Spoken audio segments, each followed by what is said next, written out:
Hey friends, welcome back to the Intuitive Mother podcast. This week is a special guest episode, and we have with us Emma Jensen, who is a human design guide and expert, and we have a conversation about understanding human design and how it can enhance motherhood and your family's connection. I am so excited for Emma to share her depth of knowledge of human design, but even more so her passion for human design and the permission it gives you to be you. So let me tell you a little bit about Emma. Emma grew up in the corporate and government worlds. Never knowing what she wanted to do, she followed in her dad's footsteps and went into law enforcement. After a short stint, she went into the corporate world and recently transitioned into working for herself, pivoting completely. She has worked for some big companies, the United States Secret Service, Nike, and Apple, but always felt like her impact was meant to be more meaningful and bigger than what she was doing. It was through her personal development journey that she found her way to her current calling, animal communication and healing, and human design. Now she lives within her human design and creates the impact that she has been longing for all those years. She works with individuals, coaches, and groups in human design, where understanding your and your partner's, colleagues, family, and friends' blueprint sets you free from the box and chains of conditioning and brings compassion to yourself as well as those around you. This is the work she was put on this earth to do, and she loves every second of it. As you can tell from her story and how I shared with you that I cannot wait for you to hear her passion for human design, this is truly what she loves doing and what she is here to do. It was in a couple of our one-on-one phone calls that I realized how important understanding human design would play into motherhood for all of us, for our children to understand themselves, but also for the mother to understand her child and the child to understand her mother and the father and all the things. So you can see that this is such a big game changer for relationships. And I could not wait to have her back here after a podcast episode we did last year on animal communication and healing to share with you this love of hers, human design. Before we get started today, I just want to take a moment and thank all of you for tuning in week after week and listening to these episodes that are truly from my heart and a huge part of what I am excited to do every week when I pop on here, record like we're sitting next to each other in my living room and just sharing sacred space. What I often forget to do, because I'm so excited to just share with you, is ask for this favor for you to leave a review if the podcast has touched your life in some way, shape, or form. All you have to do is take a few seconds, go to Apple Podcasts or wherever you're listening to this podcast, and click 5 stars, of course, and leave a simple review for everyone to see who is searching for a new podcast, looking for inspiration, and so on. Your support means the world to me, and you taking the time for that review touches my heart dearly, and I take the time to read all of them, and truly, you impact me when you leave a review. This podcast is something I do on the side for fun as I have navigated growing into what my business is offering, and it is the consistent week after week sharing of my heart to all of you. So I thank you. If you feel so inclined, I would be so blessed by your review, because each and every one of those reviews helps this little podcast get found by more and more moms who need this sacred space of compassion, love, truth, and all the things that go into motherhood. So thank you again, and here she is. All right, friends, thank you for joining us at the Intuitive Mother podcast this week. We have a special guest, Emma Jensen from Oregon. She is my go-to for anytime I have a question about human design, which is why I wanted to bring her on here with us this week and share all of her knowledge, which is a lot about human design, what it is, and then pull it into how human design can really help us moms be better moms in the way of showing up and understanding our children and their design and our designs better, so that we can all be happier at home together. So, Emma, I'll turn it over to you. And if you could tell us a little bit about yourself and what led you to human design and what exactly it is for our listeners who don't know. Yeah. So thank you so much for having me. And if we are here to share all of my knowledge, buckle up, because we're going to be here for a few hours. So I live in Oregon. Like you said, I live in Central Oregon, and from a human design standpoint, I'm a projector. My profile is a 6'2", and I have emotional authority, meaning that I have an emotional wave all the time in how I make decisions. And how I found it really found me. So it's actually really, divine timing and all the things. And I had started a new job. I was starting to get into personal development. And when I got into personal development, I dove in. I had 4 coaches at one time and a full-time job and a projector. And I look back and I'm like, oh my gosh, how did I do it? No wonder I was burnt out and exhausted all the time. And yet that's how I needed to do it in order to really come to terms with who I am. And especially projectors, I love us so much. And yet we can be one of the most difficult types, because we're because we see things so clearly, which I'm sure we'll get into all this, but because we see things so clearly, we tend to always think that we're right. And so when people are pointing out maybe where we're out of alignment, we're like, well, who are you? You don't know anything. I'm right. You're wrong. And we almost ground in even more, instead of being open to oh, maybe I am out of alignment. Let's look at that and get really curious about it.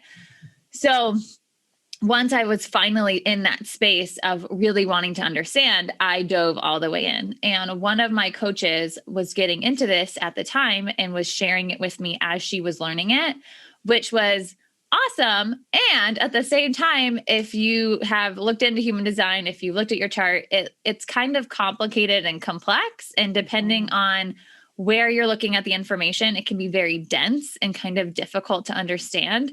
And so she was trying to explain this kind of weird system, but in a way that didn't really make sense at the time. And I'm like, okay, kind of. And kind of, I think this is crazy.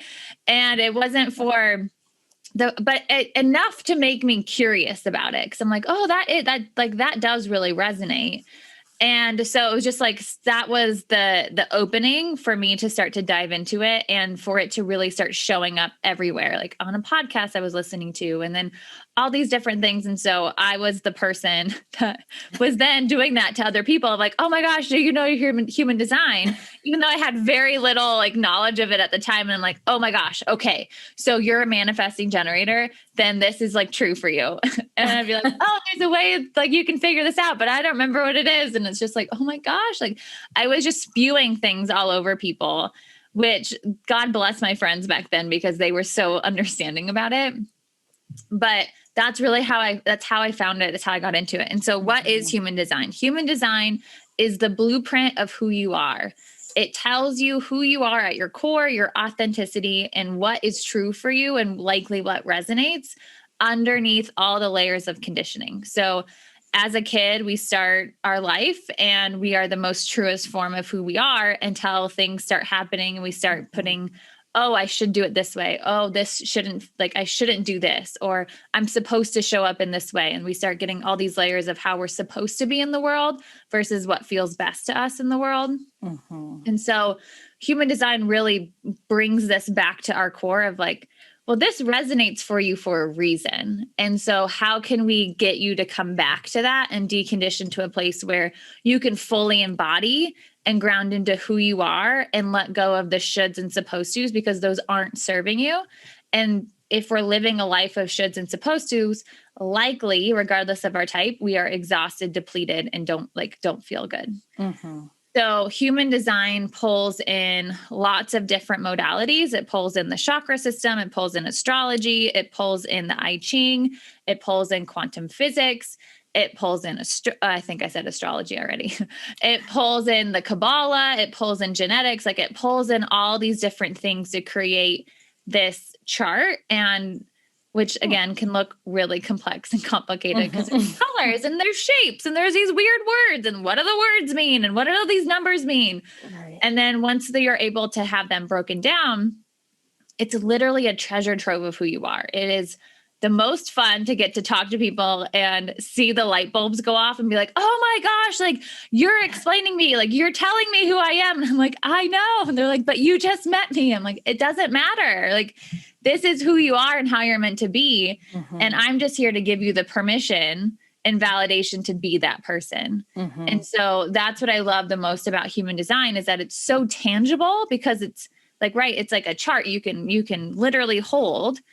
And so it makes it a lot easier for us to give ourselves the permission and validation to be the person, versus if there wasn't anything to look at, there wasn't anything to point to. I'm sure a lot of us can think of different coaches that we've had, or mentors or whomever, that have given us advice or told us to do something. And we're like, oh, I don't know. Like, I don't really believe it, or I don't know if I can do it, or whatever. Because there's nothing to point to say like, oh no, this is true for me. Whereas human design, you can point to and be like, oh no, this is true for me. Like, oh, I'm a generator. Like, I am meant to do the things I love, and I have to follow this response in my body. Like, okay, got it. Like, I understand that. And like, now I can start to build the trust muscle to really follow that. Right. So human design is just like, it's this beautiful tool that we get to use. It is. I love it. And I love, you're so passionate about it. And I know we've talked about this before, but what I have come to really respect and love about human design is that it's preconditioning versus there are a lot of various quizzes and systems out there as to like, this is who you are, you know, whether it's Myers-Briggs or the Enneagram or whatnot. And they're all wonderful and they give you such great insight. But a lot of how you show up is shifted based on your conditioning as a child and as you've grown up. And I mean, I've noticed that even with some of them, I've retaken the test like 3 years later, and I'm no longer what I was. And so what I love about human design, this is who I am. I am, you know, a generator. This is my profile. And then it's really just learning the entities of like all the essence of my human design. And then as I started to lean in on that with my daughters and my family, it was like, oh, well, if I can learn what they are and they can learn it, it's like an easy tool for them, both of us, to understand ourselves and each other better as a family. So I love that you're passionate about it. I've told you many, many times that I've had it explained to me by a couple of women who have deep dove into human design. And the way you have explained it has always been an open door for me to really let it resonate and understand myself better. Like it was just said in the simplest terms that made sense. And, you know, I've taken many notes when you've left me a message and it's been like, are you feeling your sparkly self? Yep. Nope. Not feeling sparkly. What do I have to do to get back to being sparkly? But you're really the passion, like I could tell that it's there, and it's just always so great to hear it in your words, because it helps me to understand it, which is why I knew everybody had to know about it. And everybody I feel really strongly that every mother, every parent should have it as a tool and a guidance system, not only for themselves, but for their children as they get older, to have it for themselves, so that they're then able to step in and step up and say, this is who I am. And now I know why I feel like this. And maybe my friends are saying I'm crazy, but it's who I am. Like, it makes sense, and it gives them the permission to be who they are. So I love that about you. I was wondering if you could explain just the various designs. Yeah. Briefly, like tell the listeners what ones there are. Yeah.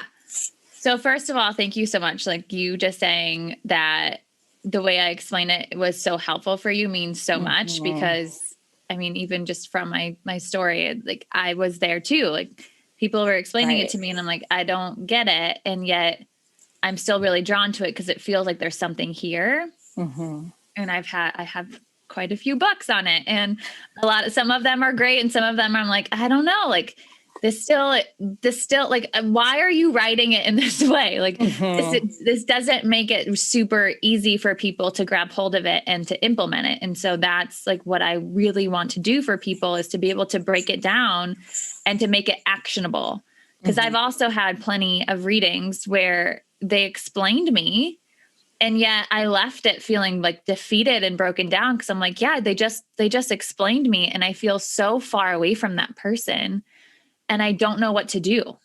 Right. Like, okay, so I know who I'm quote unquote supposed to be, but I don't know how to get there. And so that's, to me, so important, is to explain it in a way that is helpful for people, but also go through it and explain it and walk through things in a way that makes it actionable for people to step into, and not just be like, well, this is who you are. Okay, bye. It's like, okay, this is who you're meant to be.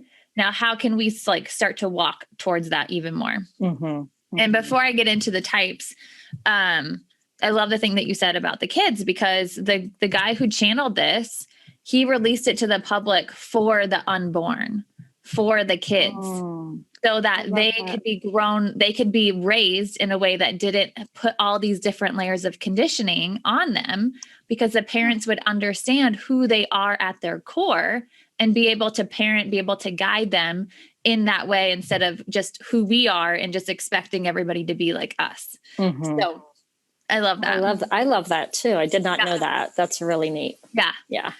So, okay. So within human design, because astrology is part of it, and I like 1000% agree with like taking quizzes and stuff, because I've taken the Enneagram quiz 2 or 3 times, like within a month or 2 of each other. And I always get something different. I'm like, okay, this is why I don't want to take a quiz, because it depends on who I am and who I'm around. And like, I can see it within my chart of why like this happens, but I'm like, I'm a different person. It just depends. Like, this isn't helpful for me right now.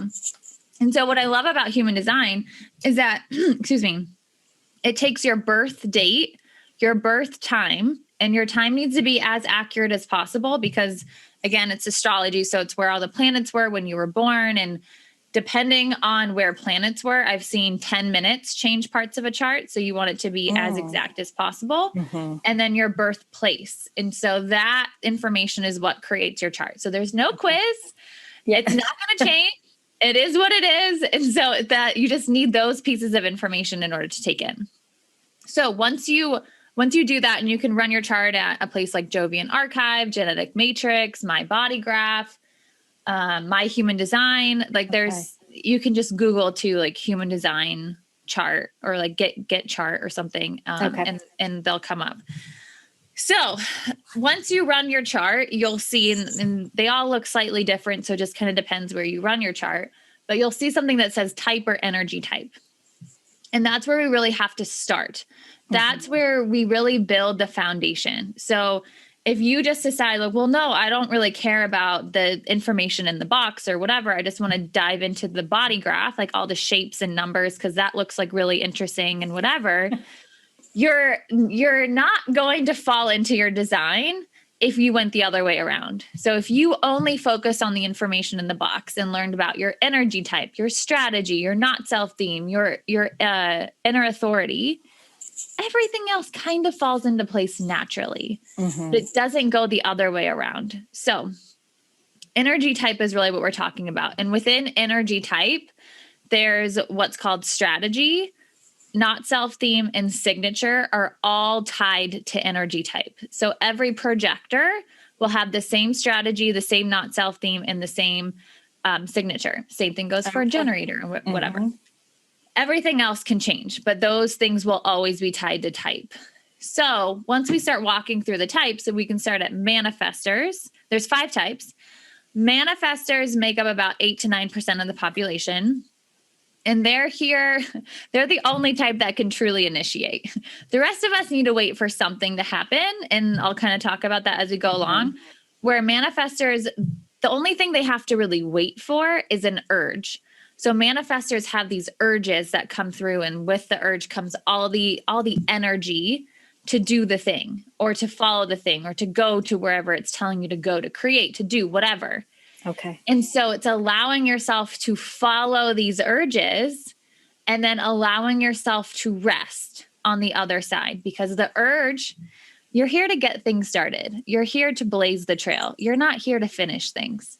So likely when the energy fades, you're telling yourself like, what's wrong with me? Why am I no longer excited or energized or interested in this thing? And then you force yourself and you push yourself to finish it. Well, you're not necessarily here to finish everything. So you're here to get things started for the rest of us. So once that energy fades, that's an indicator that whatever the thing you're engaging in, you're coming to an end of whatever you're here to do with it. And when that energy is gone, it's time to rest. So it doesn't mean you can't have a quote unquote traditional job, but the way that you're going to show up to it is going to be a little bit different. And so it's really allowing yourself to follow these urges and allowing yourself to rest when you don't have them, because if you're pushing through them, you're not allowing the next urge to come through. And this is how you're meant to go along your life and your path, is to follow these urges. Okay. And your strategy, manifestors, is to inform. So when you get this urge to do something, then it's your job to inform whoever it's going to impact that you're going to do the thing. It's not asking for permission. It's not like not saying anything. It's just simply stating something and then doing it. Because manifestors have the biggest energy of all of us, of all the types. And this can be very destabilizing for the rest of the types. And so we try to put them in a box and we try to control them. And so a lot of their biggest conditioning is people pleasing, is shrinking themselves to make other people feel more comfortable. And so instead of stating something, they've been told that they need to ask for permission, but that's not going to create flow for them. And so they've realized, I'm just not going to say anything. But that doesn't create flow either. But that's just easier, quote unquote, easier for them than to just state and then go do it.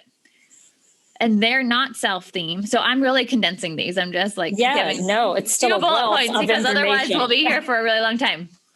They're not self-themed is the signpost that says, hey, you're out of alignment, you're out of design. Take a step back and see where you're maybe pushing or you're forcing or whatever. And for a manifestor is anger. And anger can also be irritation. It can be rebelliousness. It can be passivity, and it can be accommodation. These are all the things that we have to take note of to see, okay, I'm trying to be something I'm not. Maybe I'm living a should, I was supposed to, or whatever.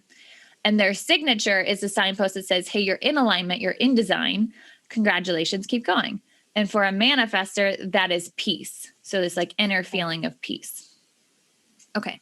Generators make up about 35% of the population. And generators and manifesting generators, which will be the next type we talk about, are the only 2 types that have the ability to have and to create sustainable energy. So just because you have the ability to doesn't mean you automatically have it. So it's knowing that you have the capacity for this depending on what you're engaging in. So if you're engaging in things that you love and that light you up, you can do it for hours without getting tired. But if you're engaging in something that you don't really like and you don't love, but you feel like you should or you're supposed to, or a good mom, a good whatever would, then you're likely find yourself depleted and exhausted and not feeling good. Gotcha. And so generators, the best thing that you can do for yourself is to understand how your body says yes and no. So you have a visceral response that says yes or no. It can be a feeling. It can be noises. So how it naturally can show up for kids is uh-huh or uh-uh. And it can also be movement. So it can be that you nod or shake your head, you move towards something, you move away from something. It's whatever. And noises or sound can also just be like noises or yes or no. Like it can be anything. But understanding how you say yes or no is how you follow along your path, how you walk down things. You have to follow what your quote unquote gut is telling you to do. Your strategy is to respond.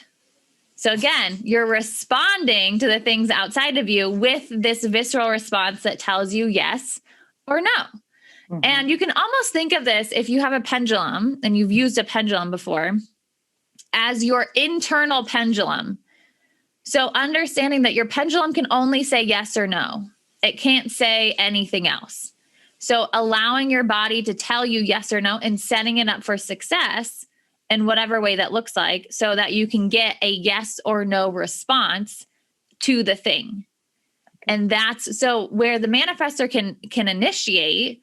Generators have to wait for this response, because a yes response gives you the energy to do the thing. A no response is going to take the energy away from you, because the universe is trying to gift you with a burnout to tell you this thing is not for you. Stop it. Stop it now. And we basically take that as a challenge of like, oh, I guess I need to try harder. I guess I need to push harder. I need to force this even more. And the universe is like, face palming, like, no, stop. Like, okay, Right. like what now? How do I need to escalate this to like really get it through your mind? This isn't for you. Right. Nope. You're talking to me. Yeah. I know. I mean, I'm a generator, and I'm like, oh yes. Burnout, frustration of just like, like how much more can I push? But right. No, like I'm not supposed to push. I'm supposed to respond, not push through. Yeah. None of us are meant to push. So just like want everybody to hear that. We're not meant to push. It's meant, the strategy, we're meant to have ease and flow. So it's deconditioning from this society that we live in, which we are moving into a new karmic cycle from a human design perspective. The one we're currently in is all about forcing and pushing and grabbing, like, oh, if I want something, then somebody else has to lose. So I'm going to make sure I get it so that they can't have it. And we're moving into this new karmic cycle in 2027. So we're in this transition period of co-creation, of abundance, of, oh, if I want something, you can have it too. There's enough for all of us.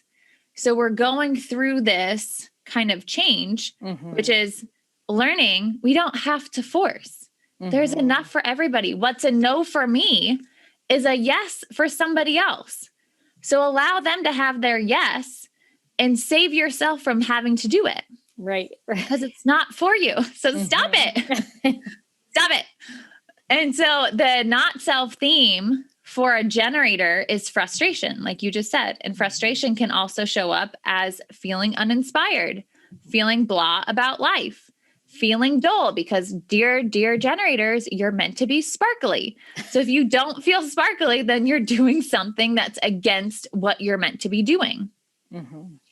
And so it can also be a frustration of energy, like this pent up energy or this buzzing that like just doesn't really feel good. And your signature is satisfaction. So it's that feeling of being satisfied. When that happens, allow yourself to take the step back and say, how did I get here? Because I want to do more of that. Right. And then a manifesting generator is also 35% of the population. So 70% of the population has the ability to have sustainable energy. So the rest of us, the 30% of us, are kind of like, wait, what? I guess I have to keep up. I have to, when we're not meant to. Right. But manifesting generators, everything that you're a mixture of a manifestor and a generator. So everything I just said about manifestors and everything I said about generators is true for you also. You can be more of a manifestor, manifesting generator, or more of a generator, manifesting generator. And I'll tell you, and if you don't get it, that's understandable. But It's if your sacral center within your body graph is connected to your throat, that means that you are more of a manifesting generator. And if it's not, then you're more of a manifesting generator. Okay. But the one big difference with a manifesting generator is that you guys have what I call shiny object or squirrel syndrome, where you're interested in lots and lots of different things.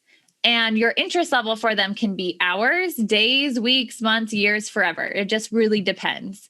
And so for you, it's really getting in touch with how interested am I in this thing right now? Do I still want to do it?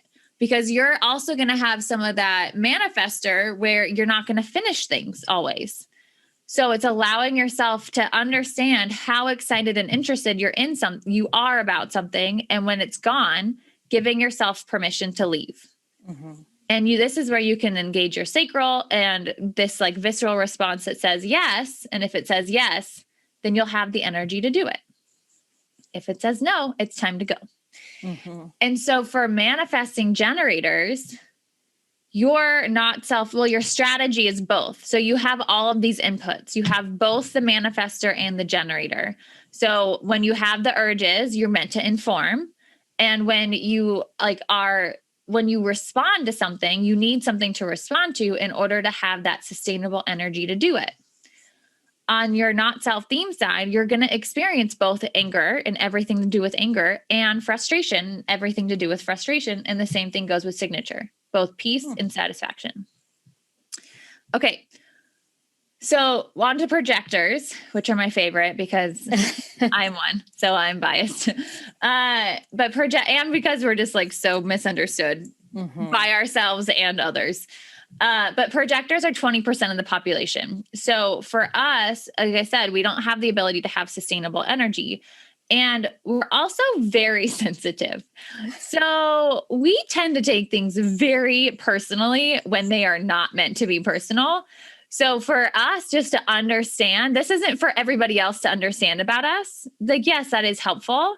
But for us to understand so that when we feel triggered by something, we can remind ourselves like, okay, wait, let me take a step back from this comment or this thing and see, was it really meant in this like mean way? Or was it just a comment that maybe I would have made to somebody, but I'm taking it very personally because of who I am. And the thing about projectors is that we're here to guide others. We're not here to do as much because, again, we don't have the ability to have sustainable energy. We're here to guide. We see so clearly into others that for us, it's so obvious what everybody needs to do, which is why we get into this, like, I'm right. So why can't everybody just see that? But we see so clearly. And so our strategy is to wait for the invitation.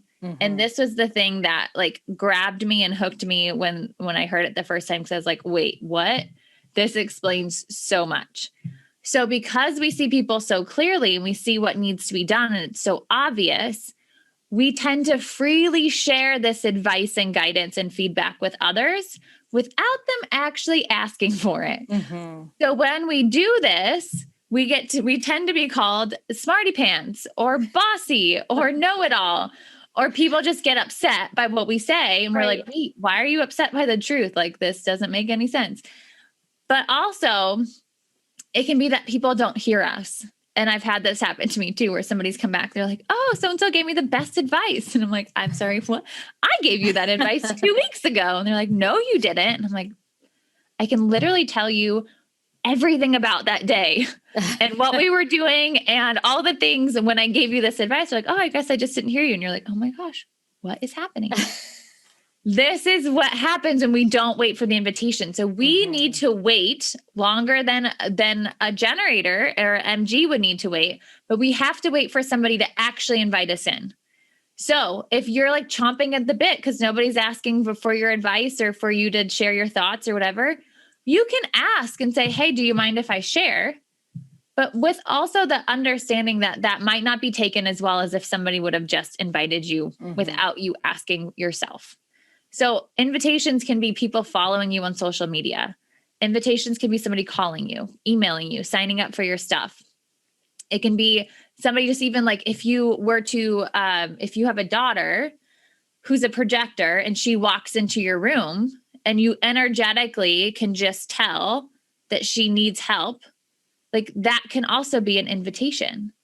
So it's just understanding what invitations can look like. But the most important thing is that the person that's inviting has the intent and the recognition of the genius that the projector has.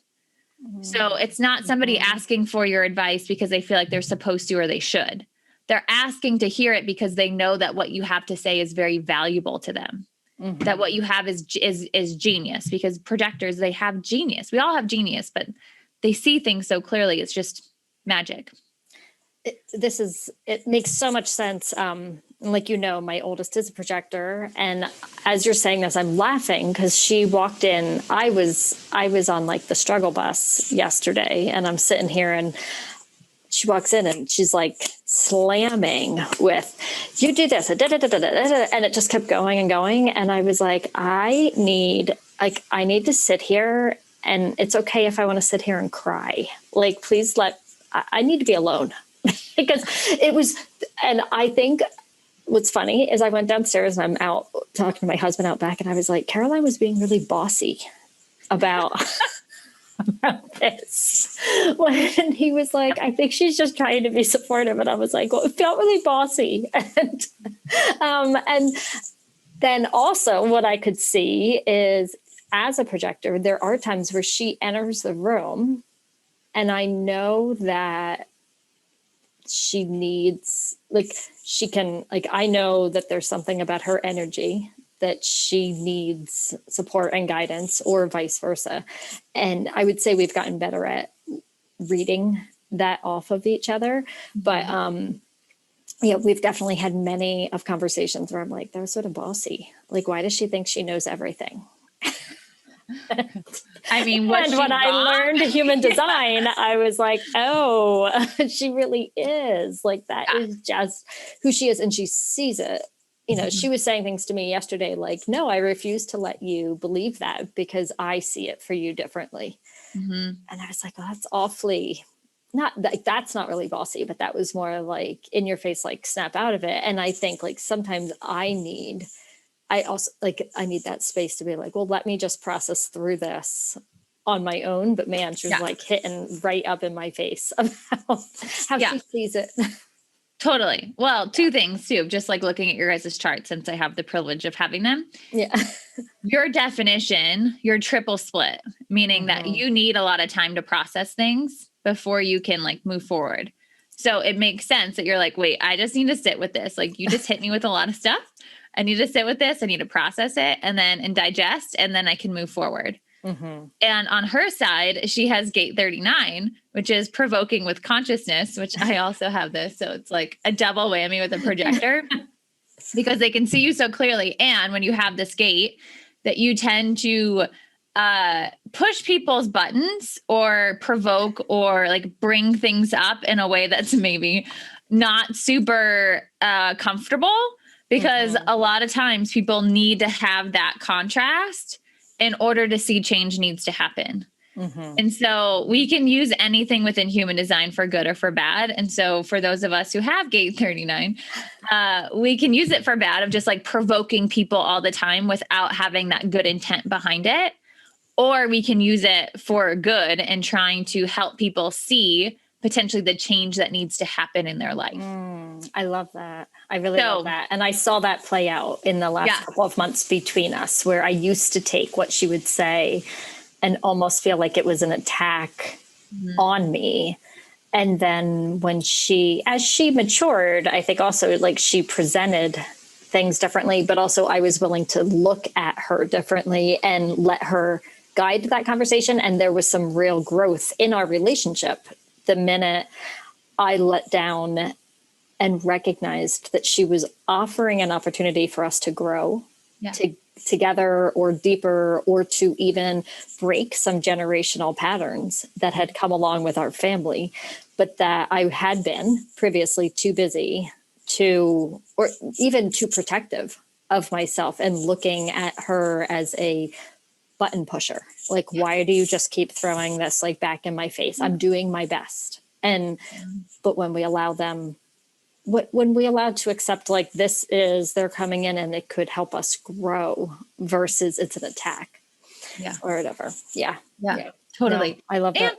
And for her to understand that in order for her guidance to truly land for people, that there has to be this opening and this invitation in some capacity, so that what she's saying actually will have the effect that she wants it to have. And for projectors, it's massive for us to detach from our guidance and stuff too. We can't, although we might like to try, we can't control what people do. We can't control what they do and how they use it. Okay. So the not self theme of a projector is bitterness.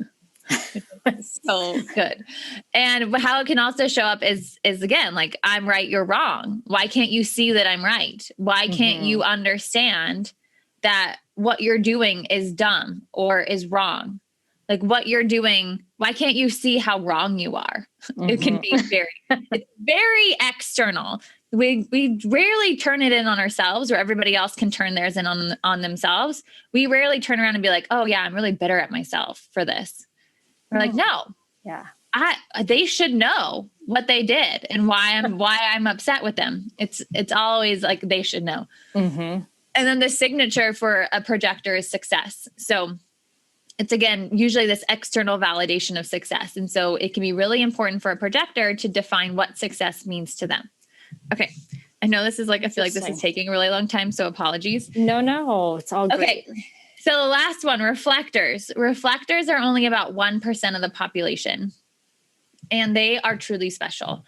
So reflectors are literally meant to be in the middle of a tribe or a community, because they really reflect how we're doing as a community, as a collective. So if you look at a reflector's body graph, all of their shapes, all of their centers are white. And anywhere that we have white within our chart are the places where we're going to take in the outside world and amplify it. So they have this beautiful, pure ability to literally be in somebody else's shoes, to really understand and feel the environment and the people that they're with, and whether it's good or it's not so great. But the things that reflectors struggle with the most is being seen as themselves, being known for who they are and not who they're reflecting.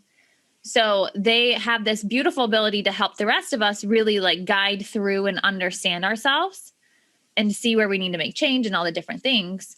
But then they tend to feel lost because people don't see them for who they are, because they just get seen for who they're reflecting. So reflectors, if they are pulling away from a community or a tribe or whatever, and they aren't thriving, they're not vibrant, that's a really good indicator that that environment, that tribe, is not doing well. If they are in, did I say pulling away? I said pulling away, right? Yeah. Okay. If they're in the middle of the tribe, if they're participating, if they're vibrant, if they are excited and all the things, then that's an indicator that we're doing really well as a tribe. That's interesting. Yeah. I don't know any reflectors, but that's interesting. They're beautiful people. Yeah. And they tend to not always understand the magic that they hold within themselves. They have this beautiful, like, deep capacity for wisdom because of their ability to really understand the people, the environment, the situation that they're in. So for reflectors, they're much more lunar beings than they are solar. So because the rest of us have defined or colored in centers within our chart, that makes us solar. That's where the sun is shining on our chart. Because they're all white, they are moon. They are lunar. And so those reflectors tend to really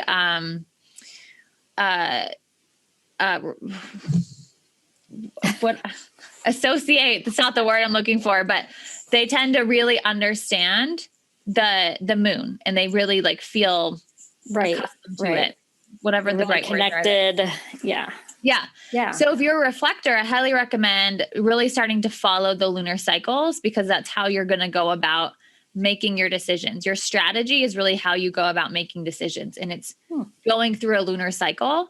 And during that time, really going out and speaking with people and researching and finding clarity as you go through the cycle. And the not self theme for a reflector is disappointment. And disappointment can also be like low levels of depression. It can be pulling away from the tribe. It can be just like feeling dull in the way that like things aren't playful, things aren't fun, there's no variety. And your signature is surprise and delight. So it's having this variety. It's just like always being surprised by what the day brings, because it depends on who you're with and where you're at about what's going to happen for you and how you're going to experience the day. So those are the 5 types. I know that was maybe a little bit more in depth than No, but I think sometimes you need that. You need to hear and understand it a little better. Yeah. That was excellent. I mean, and every time I hear you, I learn something. I'm like, oh yeah, or I'm reminded, like I heard it, but this time I really hear it. Totally. So I love that. I love how in-depth it is. And I think any of our listeners can probably tell that knowing your design and knowing your child's design, especially I work, I have 2 teenage daughters. I would say my focus is like that bond in a mother-daughter relationship and then the bond in the family. But the insight of using human design as a tool in motherhood. And I was curious, like how maybe some of the key ways that you feel human design can be implemented into motherhood, and like the key ways it shows up, like, oh, this is the frustration of the argument that we always have going back and forth. And I know there's a lot of designs, like the 5, so it could really depend on what your designs are. And if you want examples, like I'm a generator, I have 1 daughter, a manifesting generator, and 1 a projector. Yeah. So good. I mean, for me, it's always going to come back to understanding who you're speaking to. This is also, I tell my clients this all the time. I wish we could walk around with our charts like on our jacket or our sleeve so we could be like, oh, who are you? Like, how do I show up for you? Unfortunately, we're not there. However, understanding who you're talking to or who you're raising, who's in your house, so that you can best show up for them in the way that they need. And vice versa. The thing that I love about human design is that it not only gives you understanding and compassion for yourself, but it does for others too, because you stop expecting what works for you to work for everybody else. Because as a generator, who you are isn't necessarily going to resonate with either one of your kids. Even though even though one's a manifesting generator, there's still a very big difference, right? So if I just take you guys as an example, the way that you show up for your MG is going to be different, because so the best thing that you can do for a generator and MG is ask them yes, no, this or that multiple choice type of questions, because that's going to elicit the yes, no response.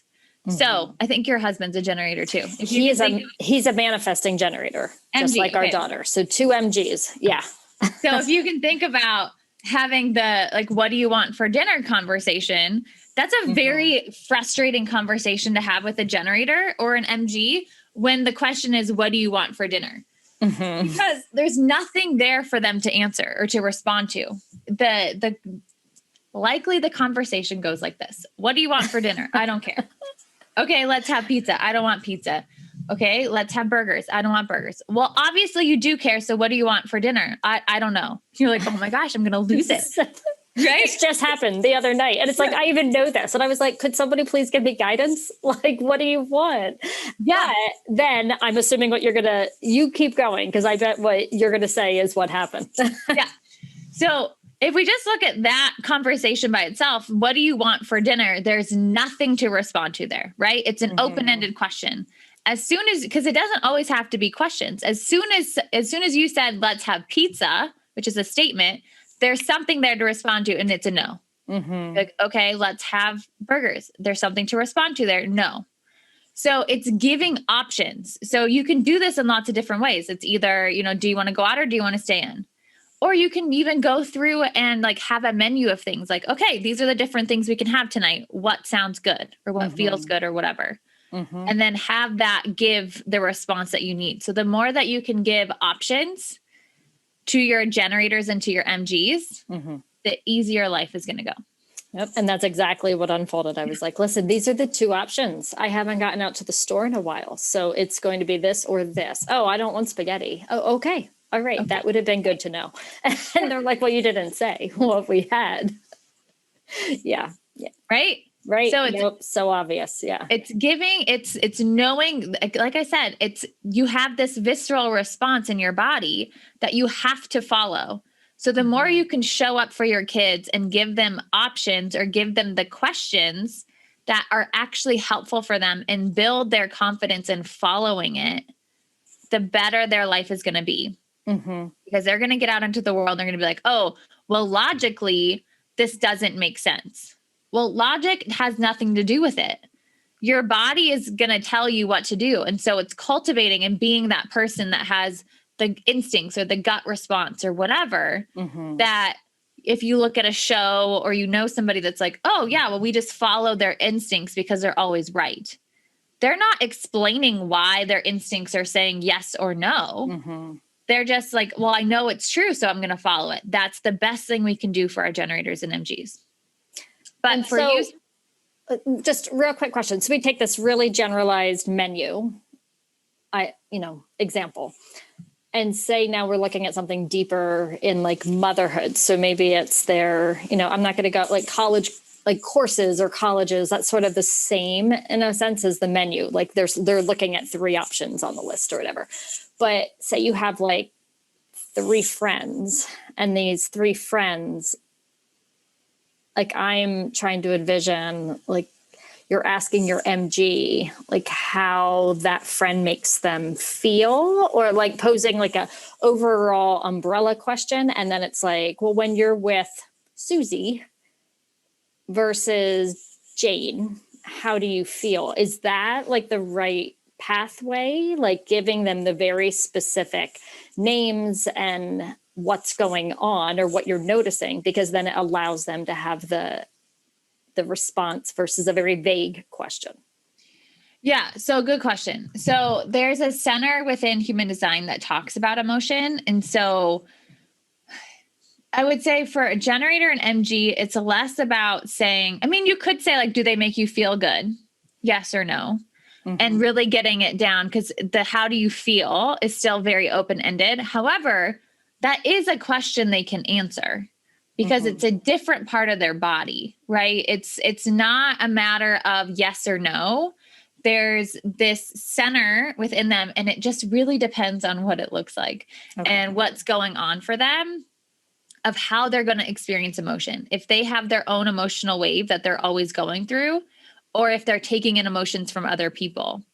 Because what can happen is if they have an emotional wave, they might feel like they feel something about somebody when in reality, it's just their wave. Or they might feel like they feel something about somebody, but it's because they're taking in other people's emotions. And so they find that they feel differently when they're either separate from them or it's like another day and they've moved through a part of their wave. So the feeling part, and as a mom, it can be really helpful to understand if you take in emotions versus having your own, because if you take in emotions, you amplify them. You don't feel them the same way that your kid is. So if you feel like, oh gosh, like my kid is like at a 6 on the sad scale, well, they probably are only feeling it at like a 2. And so if you go in, you're like, oh, let's talk about it. And you're starting to prod them about it. And they're like, Mom, leave me alone. I'm fine. And you're like, you're just saying that because you're a teenager or whatever. Like you just want to talk to your mom. Tell me about it. Or, whatever. They don't feel it the way you are. So stop telling them how they're feeling. For somebody, I have an emotional wave. So I feel emotions all the time for no reason. And my mom, God bless her, she has it undefined. So she takes in emotions and amplifies them. A lot of my life has been, tell me how you feeling. Oh, what's going on? Like, what's wrong? And I'm like, I'm fine. Like, leave me alone. And I've had plenty of people in my life tell me how I'm feeling. And that is almost worse than somebody not knowing how I'm feeling, because I'm like, stop telling me how I feel. Yeah. It's not how I feel. Stop treating me this way. Like, stop. Let me tell you how I feel, and then trust me when I tell you it.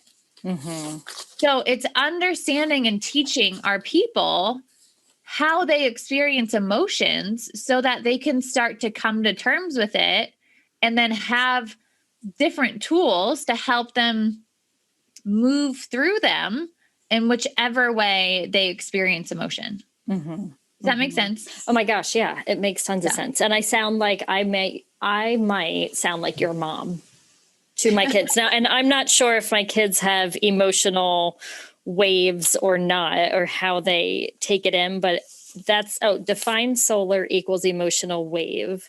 So Caroline has an emotional wave, and Mackenzie does not. But I was definitely one, and I think it was like shown to me by my mom, like, oh, you must be, you're feeling like this, or I'm noticing that. And definitely I amplify, like, their emotions feel huge to me, to the point where, like, then I can be crying over something that they're like, what? Like, that would probably be why every teenager is like, Mom, you're overreacting. Like, what are you talking about? Yeah. No, that's so good. And you're not meant to attach to these emotions, whether you're defined or not. Like, you're not meant to attach to other people's emotions. And I just did a post on this. They're not your job. The emotions you take in from somebody else, they're not your responsibility. You don't have to do anything with them. It's just how you experience the full spectrum of emotion.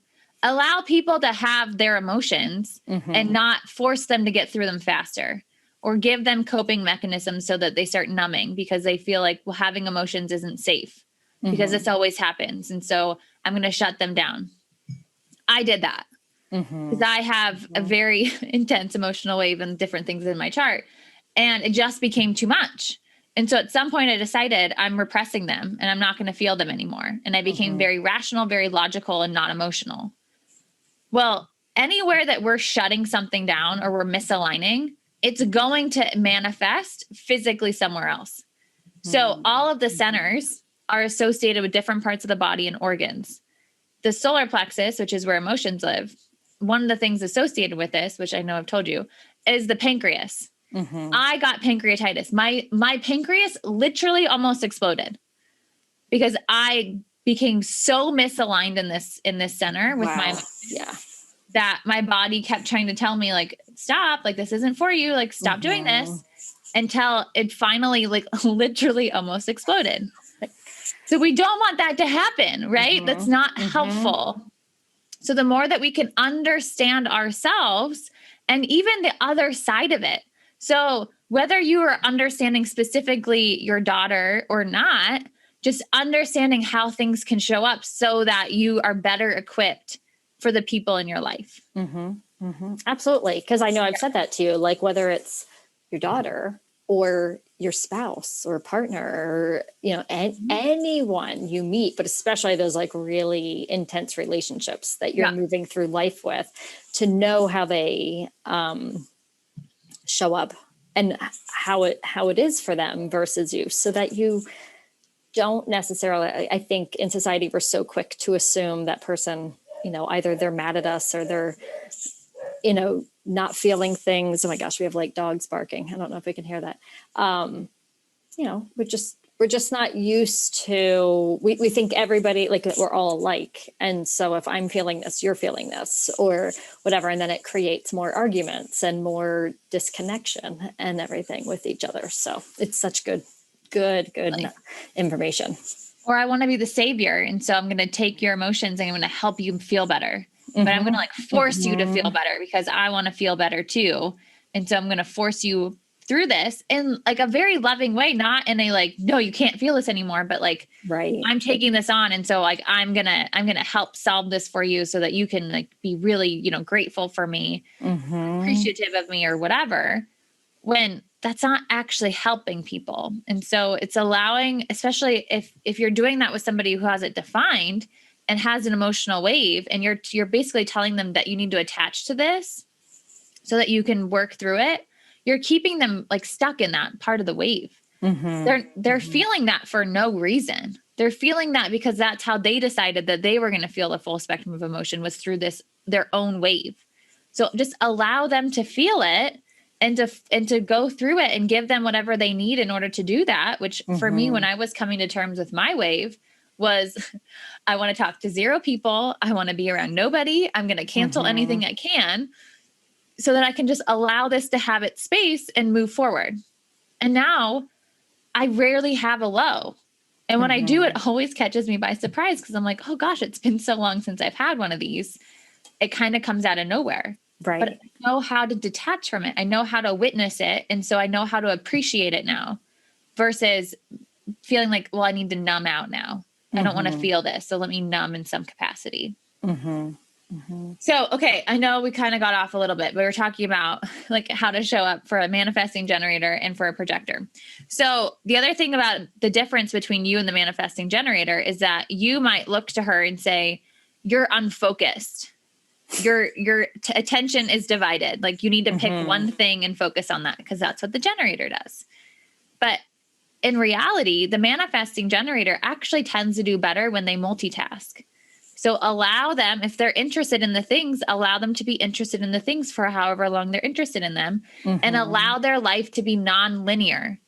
Stop telling them that they have to chart their life. Stop telling them that your life has to go in this way. It has to go A, B, C, D, E, F, G. It's not how their life goes.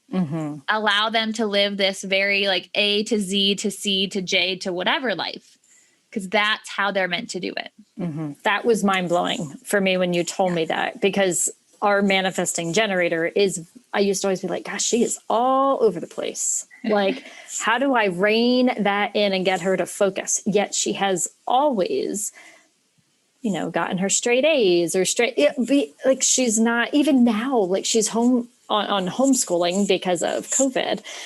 And then she'll be in science class, hopefully her science teacher is not watching this, but she'll be in science class or any class, and I will randomly hear her playing music. And I'm like, is that appropriate? And she's like, well, I just moved my screen a little bit. They can't see the guitar.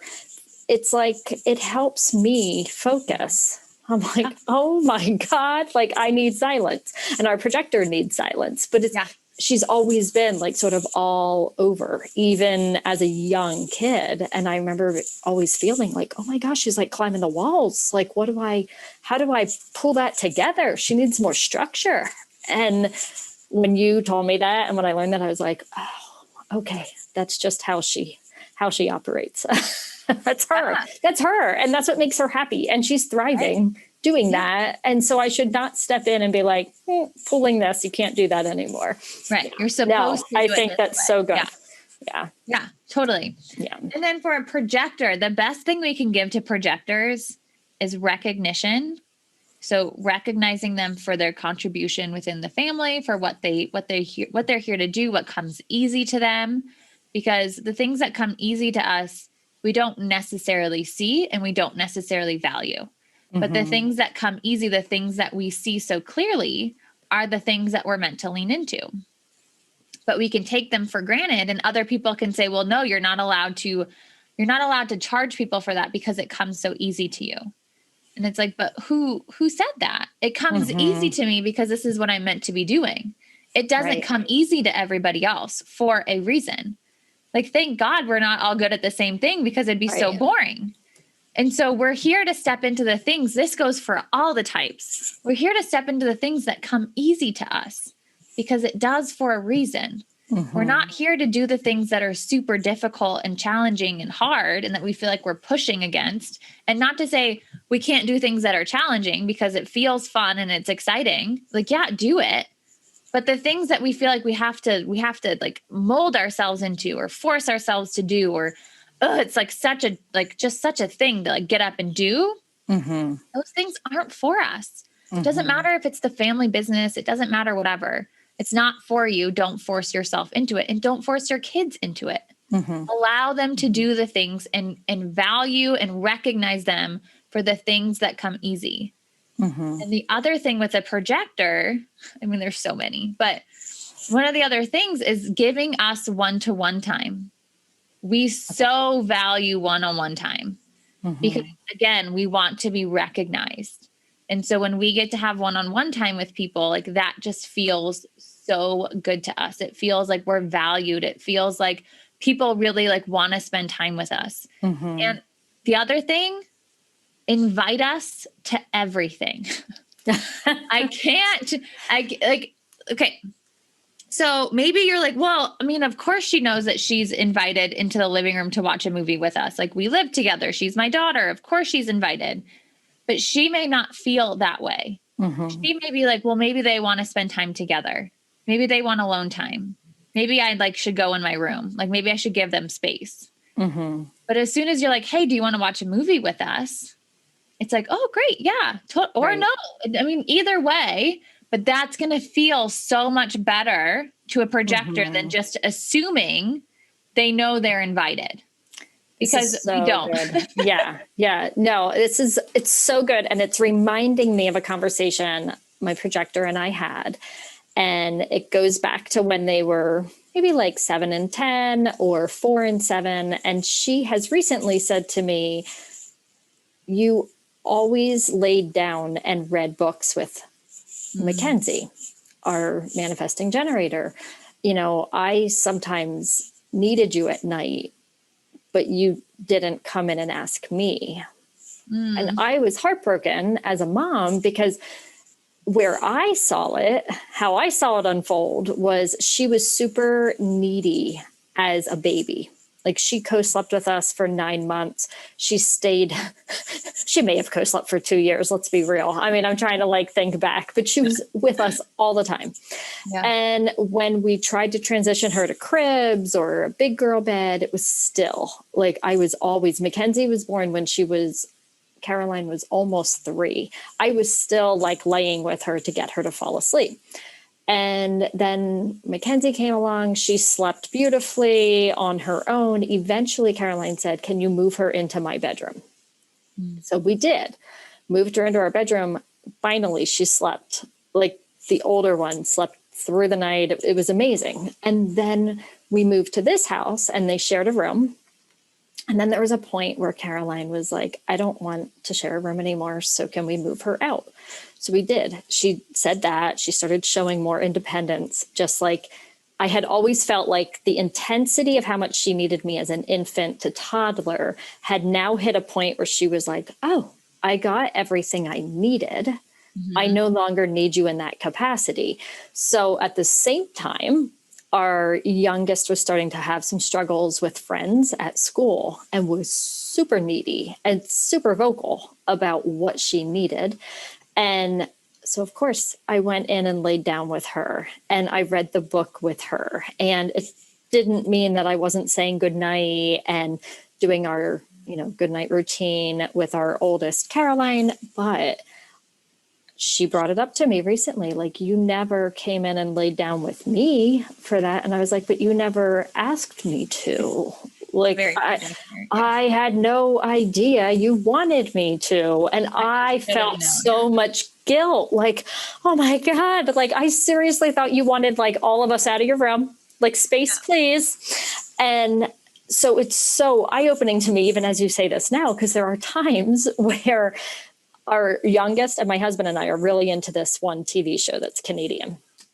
And Heartland? No, Murdoch Mysteries. Oh, I haven't heard of that one. We love it. It's 14 seasons and we just found it and they watched it before me and whatever. But we will say things like, well, Caroline doesn't want to watch that. We asked her once and she was like, nah. So we watch it when she's at her boyfriend's house. But it's the reminder to say, all right, well, this is she doesn't like girly movies as much as maybe dramas or something. To say to her, Mackenzie and I are watching this. Would you like to watch it with us? Because so often we just make the assumption that well, she didn't used to like that, or she doesn't ask if she can watch a movie with us, so she must not want to. Yeah. That's a really good insight as a parent, and something that could really open up the line of communication to understanding each other better and to drop the assumptions. as a mom, and you know what I mean? Lean into what do they need and how do I need to show up for that versus I'm assuming this is what they need because they've sort of like pushed me out of their room. Yeah. Well, also, all of that is very projector too, in the sense of because we see others so clearly, we assume everybody can see us clearly too. And so that they should know. So we walk over to our bitterness ledge with the saying, well, they should know, essentially. I shouldn't have to say anything. They should know that I want her to come in and spend time with me like she is with Mackenzie. They should know that I still want to spend time with them, even though like they're watching something I don't care about. They should know that I have these needs without us actually saying anything.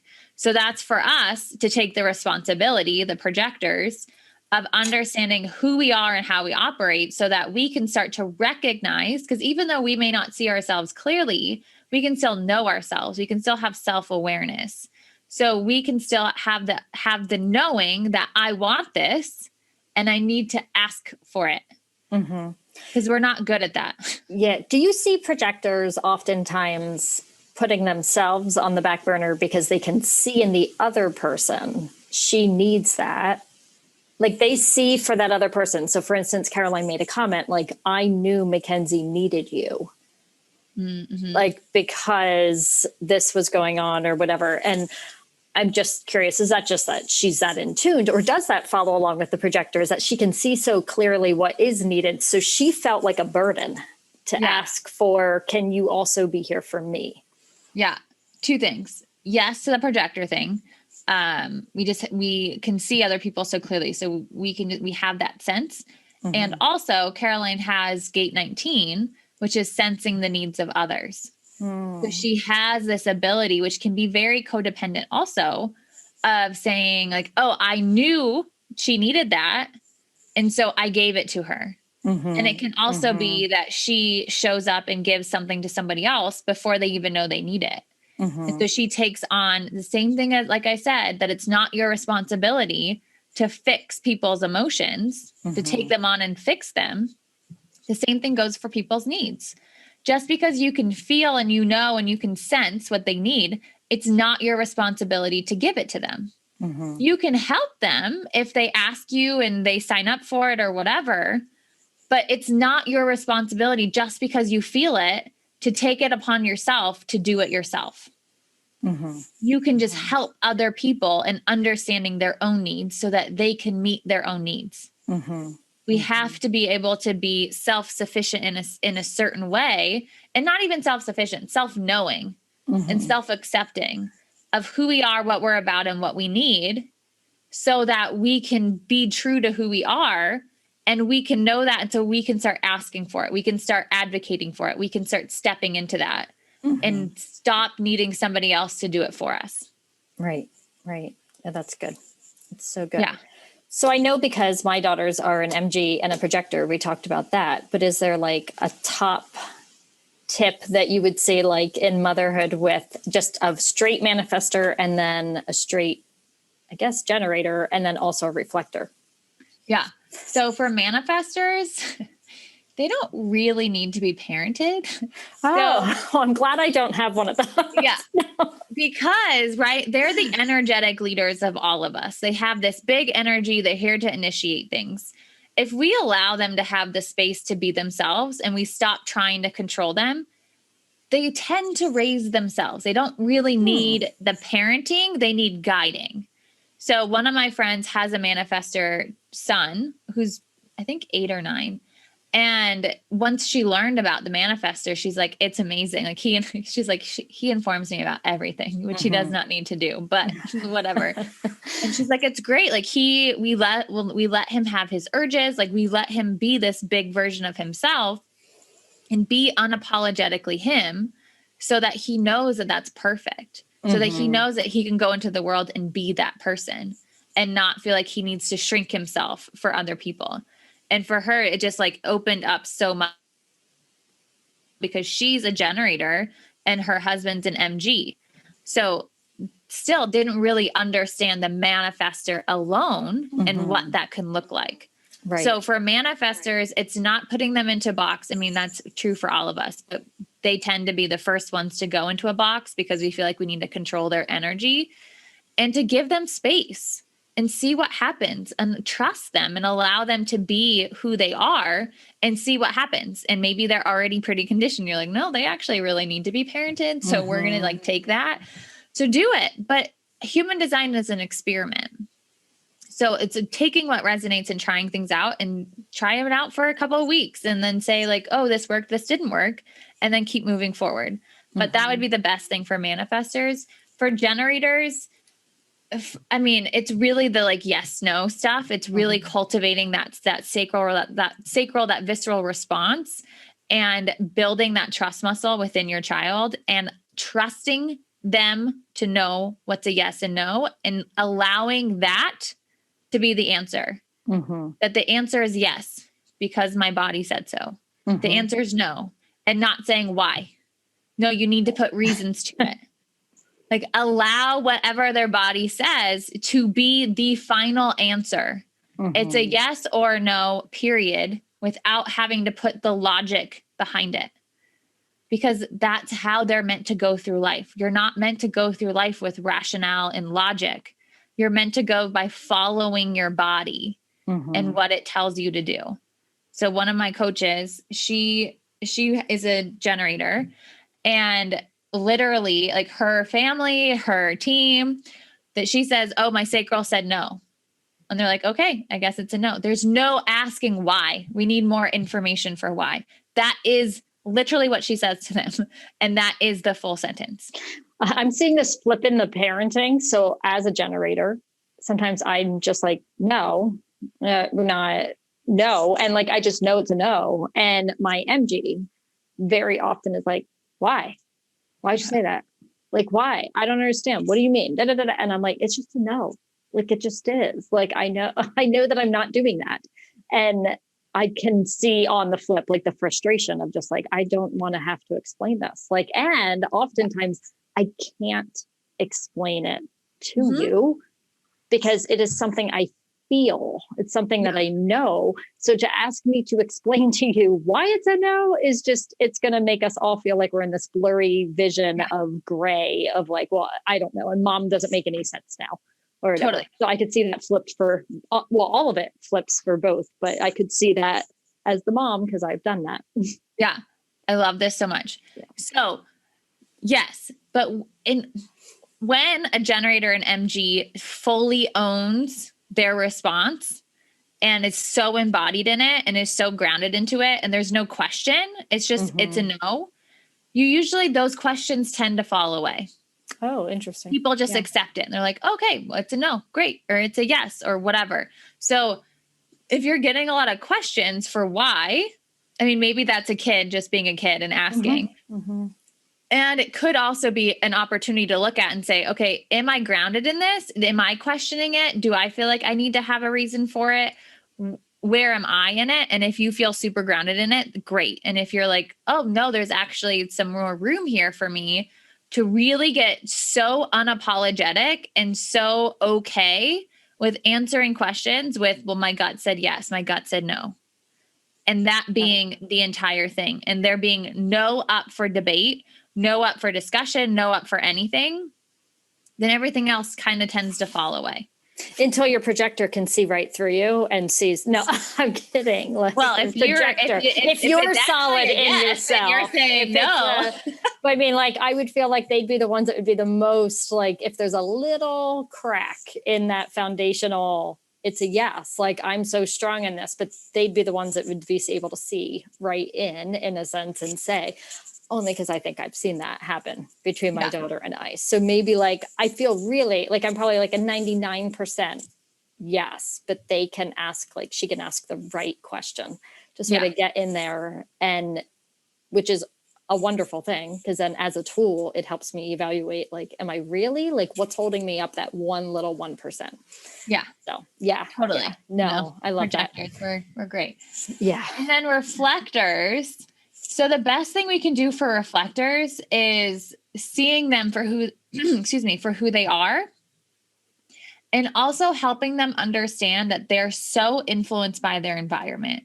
So really checking in with them to say, how do these people make you feel? How does this environment make you feel? And if they don't feel good, giving them permission to leave. Mm-hmm. Oh, you don't feel good in this restaurant? Okay, let's go. Oh, you don't feel good in this school? Okay, let's go. Or whatever the thing is, because for them, if they're in the wrong place, it's never going to be the right time and they'll not get the right opportunities. So for them, it's all about their environment, whether people or physical space. And if it's not feeling good, giving them the space and permission to find a new place that does. Yeah.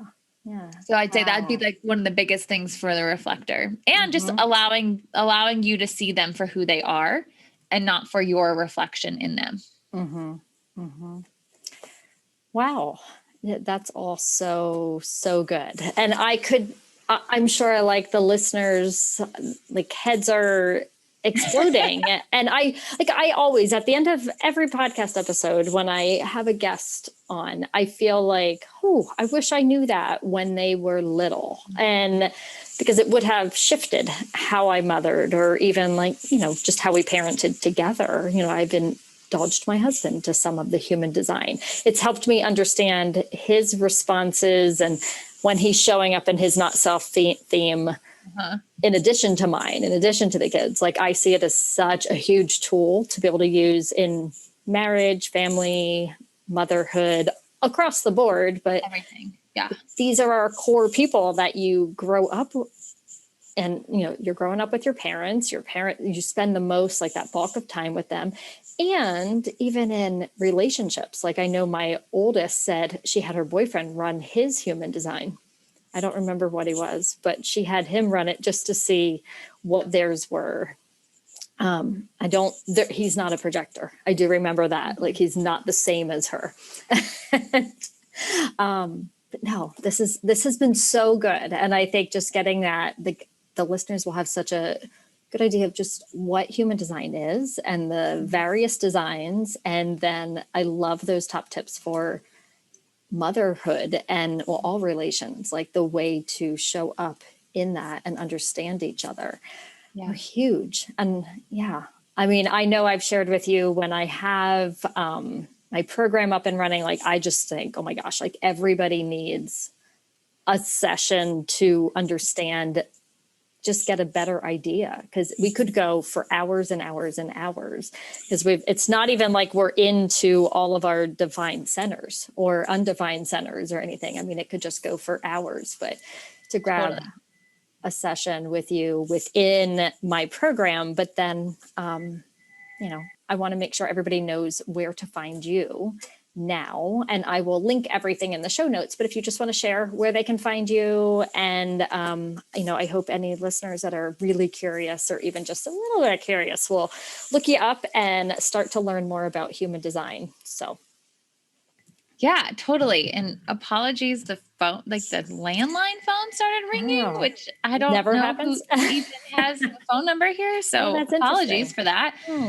This was so fun and I so appreciate it. And yes, like I could go on for hours and hours about different things and how to best show up for this and that and all. And yes, like there's so much information that when you understand yourself and you start to understand the people in your house, in your life, you show up with so much more compassion and understanding, and you show up for that person.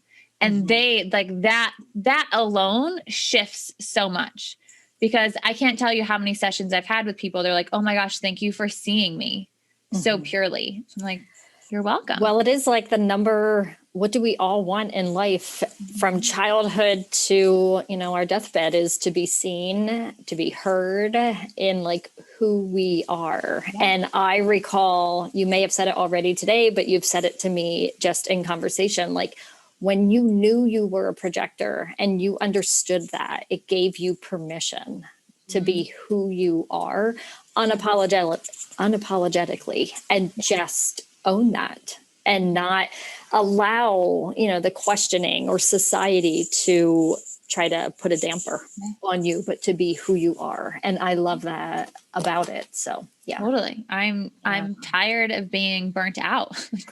Yeah. And I have such strict boundaries around how much I work now because I will not allow that to happen again. Mm-hmm. So yeah, I love it because it's so tangible.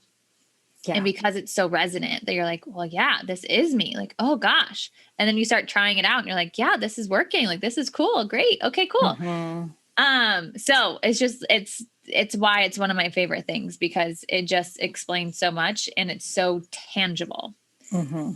So where to find me? Thank you for the invitation. Sure. On Instagram, you can follow me at EmmaJ04 and my website is www.connected-consciousness.com.